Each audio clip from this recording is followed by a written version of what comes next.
Lecture du livre du Deutéronome. Moïse disait au peuple : « Tu craindras le Seigneur ton Dieu, tous les jours de ta vie, toi ainsi que ton fils et le fils de ton fils.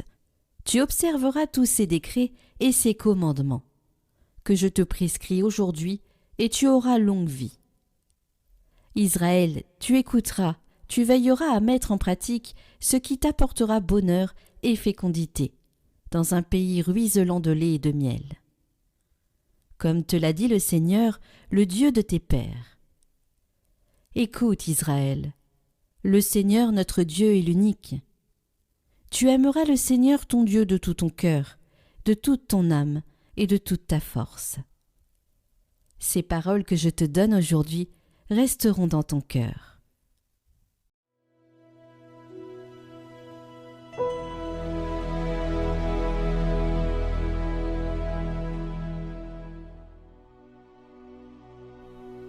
Je t'aime, Seigneur, ma force. Je t'aime, Seigneur, ma force. Seigneur, mon roc, ma forteresse. Dieu, mon libérateur, le rocher qui m'abrite. Mon bouclier, mon fort, mon arme de victoire. Louange à Dieu. Quand je fais appel au Seigneur, je suis sauvé de tous mes ennemis. Vive le Seigneur, béni soit mon rocher. Qu'il triomphe, le Dieu de ma victoire. Il donne à son roi de grandes victoires. Il se montre fidèle à son Messie.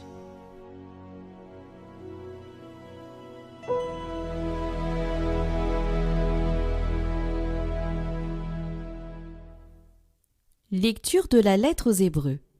Frères, dans l'ancienne alliance, un grand nombre de prêtres se sont succédés parce que la mort les empêchait de rester en fonction. Jésus, lui, parce qu'il demeure pour l'éternité, possède un sacerdoce qui ne passera pas.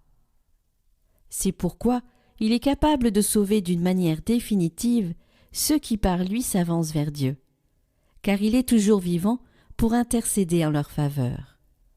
C'est bien le grand prêtre qu'il nous fallait, saint, innocent, immaculé. Séparé maintenant des pécheurs, il est désormais plus haut que les cieux. Il n'a pas besoin, comme les autres grands prêtres, d'offrir chaque jour des sacrifices. D'abord pour ses péchés personnels, puis pour ceux du peuple. Cela, il l'a fait une fois pour toutes, en s'offrant lui-même. La loi de Moïse établit comme grands prêtres les hommes remplis de faiblesse. Mais la parole du serment divin, qui vient après la loi, établit comme un grand prêtre le Fils, conduit pour l'éternité à sa perfection.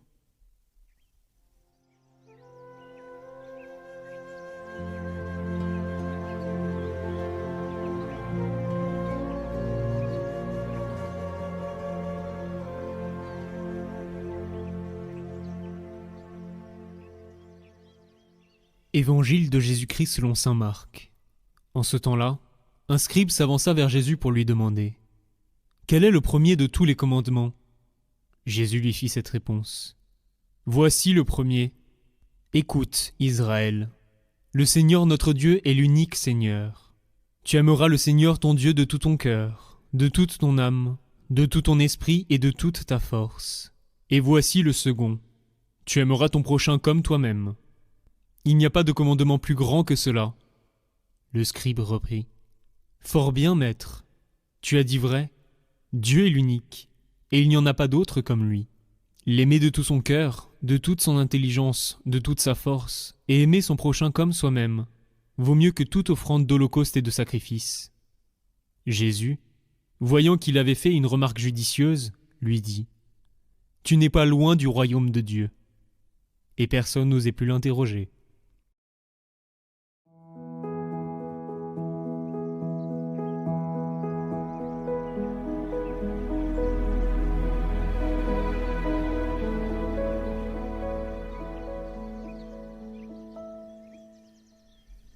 Chers amis de Catoglade, si tu ne m'aimes pas, je t'aime. Si je t'aime, prends garde à toi. On peut résumer l'évangile de ce dimanche par ces mots de Carmen, l'opéra de Bizet. Oui, on peut dire, comme la Bible nous le rappelle, Dieu est un Dieu jaloux. Mais affirmer cela, n'est-ce pas faire de Dieu un Dieu à l'image de l'homme? À partir des textes de ce dimanche, essayons alors de comprendre en quoi le commandement d'aimer Dieu est le premier de tous les commandements. Et puis nous poserons la question, en quoi Dieu aurait besoin qu'on l'aime? Et enfin, voyons comment tout homme, même le non-croyant, n'échappe pas à ce commandement pour trouver le sens de sa vie et son bonheur. Tout d'abord, Dieu nous commande de l'aimer avant tout autre commandement. Quel est le premier de tous les commandements?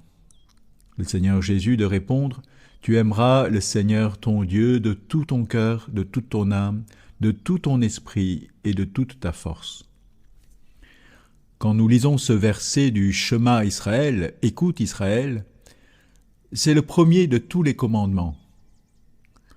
Dans le sens, non pas le premier dans l'ordre des 613 préceptes que le peuple Israël connaît, mais il est le premier dans le sens où il est le commandement fondamental, c'est-à-dire le commandement sur lequel se fondent tous les autres. Parce que l'amour de Dieu va nous amener à aimer l'homme qui est son image et son lieutenant, son représentant sur la terre, et le respecter dans son être et dans ses biens, dans tous ses besoins et ses désirs profonds, la justice, la vérité, la paix, la joie. Mais qu'est-ce que l'amour de l'homme, la créature, peut apporter à Dieu, son Créateur? Est-ce que Dieu éprouve un plus grand bonheur parce que l'homme l'aime de tout son cœur? Est-ce que notre amour peut combler Dieu, lui qui remplit le ciel et la terre de sa bonté? Comme toujours, notre Dieu n'est pas un Dieu égoïste, égocentré ou vaniteux qui aurait besoin qu'on l'adore pour se sentir exister. Non, Dieu donne les commandements pour le bien de l'homme. C'est l'homme qui, en aimant Dieu, en le louant et en le servant, en écoutant sa parole, va grandir et parvenir à sa plénitude et son véritable bonheur. Puisque Dieu nous a fait pour lui, notre finalité, notre existence n'a pas d'autre but que d'aimer Dieu. Et aimant Dieu, nous trouvons notre joie, notre bonheur. En l'aimant, aimer l'homme et toute autre créature à cause de lui, plus exactement, avec l'élan d'amour qui l'inspire. Comme dit saint Paul dans les Actes des Apôtres à Athènes, lui qui nous donne le mouvement et l'être. Le mouvement et l'être de l'homme, c'est d'aimer Dieu, de vivre de Dieu, de vivre de sa parole. Ainsi, être, exister pour l'homme, c'est aimer Dieu, aimer son prochain. Sans l'amour, l'homme ne vit pas, en fait. Ou, pour ainsi dire, il est un zombie, un mort-vivant. C'est un corps vide de cœur. Alors, nous comprenons alors la menace de Carmen. Non pas la menace d'une femme amoureuse qui va se venger de ne pas être aimée. Prends garde à toi. Mais qu'est-ce que ça veut dire? Dans le sens où l'amour me fait vivre. L'amour est l'essence, le moteur, l'élan de ma vie.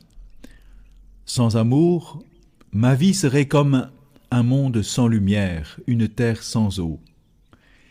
Si tu ne m'aimes, tu mourras. Parce que l'amour est ta source d'eau vive qui te fait exister, qui te fait vibrer, qui te fait te donner aux autres.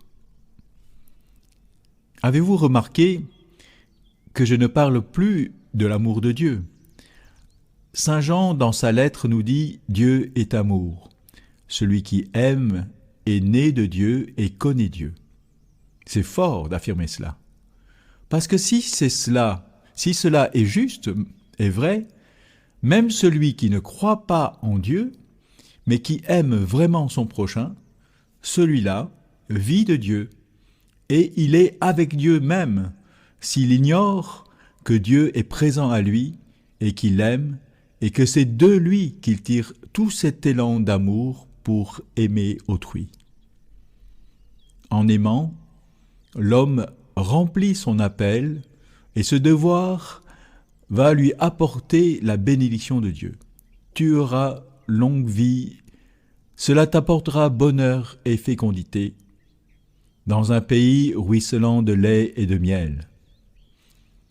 L'amour ne comble pas seulement le cœur de celui qui aime, il fait déborder la grâce sur son entourage et sur la terre qu'il habite. Dieu qui commande l'amour donne cette parole de puissance, une parole créatrice qui se déploie dans le cœur de ceux qui accueillent cet élan et le fait porter tous les beaux fruits de l'Esprit Saint. Parce que l'Esprit Saint est la personne amour en Dieu.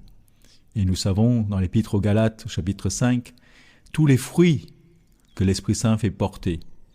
Amour, joie, paix, patience, bonté, bienveillance, confiance, humilité et maîtrise de soi. Alors, mes chers amis, demandons à Dieu cet amour pour pouvoir répondre à son commandement de l'aimer. Seigneur, apprends-nous comment t'aimer en vérité et non seulement en parole. Répands au plus profond de nos cœurs ton amour, ton esprit d'amour, pour t'aimer comme tu nous as aimés et pour aimer notre prochain de l'amour même dont nous sommes aimés, puisque ton Fils, en mourant comme homme, a répandu sur le monde et dans le cœur des hommes son souffle de vie et d'amour. Amen.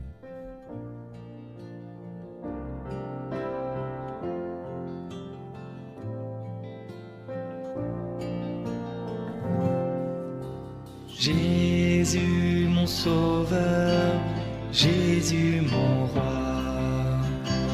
entends ma prière qui monte vers toi. Ô Seigneur, entends mon chant, c'est toi que je cherche le jour et la nuit. Réponds-moi, sauve-moi, inscris en moi tes paroles de vie. Donne-moi ton esprit, qu'il vienne en moi, faire jaillir la vie. Jésus mon roi, Jésus mon sauveur, Jésus je t'aime.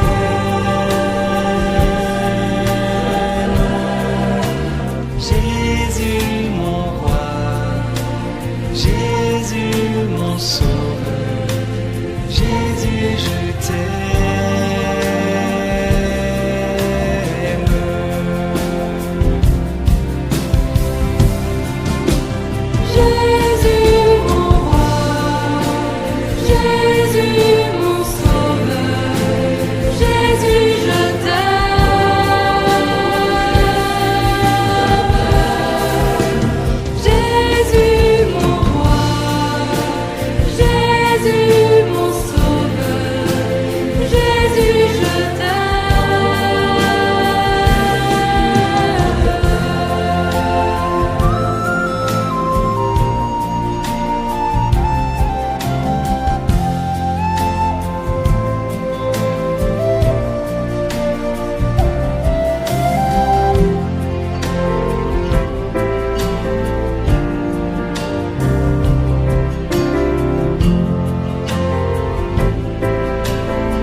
pour toutes les intentions déposées en commentaire cette semaine. Notre Père, qui es aux cieux, que ton nom soit sanctifié, que ton règne vienne, que ta volonté soit faite sur la terre comme au ciel. Donne-nous aujourd'hui notre pain de ce jour. Pardonne-nous nos offenses, comme nous pardonnons aussi à ceux qui nous ont offensés. Et ne nous laisse pas entrer en tentation, mais délivre-nous du mal. Amen. Je vous salue Marie, pleine de grâce. Le Seigneur est avec vous. Vous êtes bénie entre toutes les femmes, et Jésus, le fruit de vos entrailles, est béni. Sainte Marie, Mère de Dieu, priez pour nous pauvres pécheurs, maintenant et à l'heure de notre mort. Amen.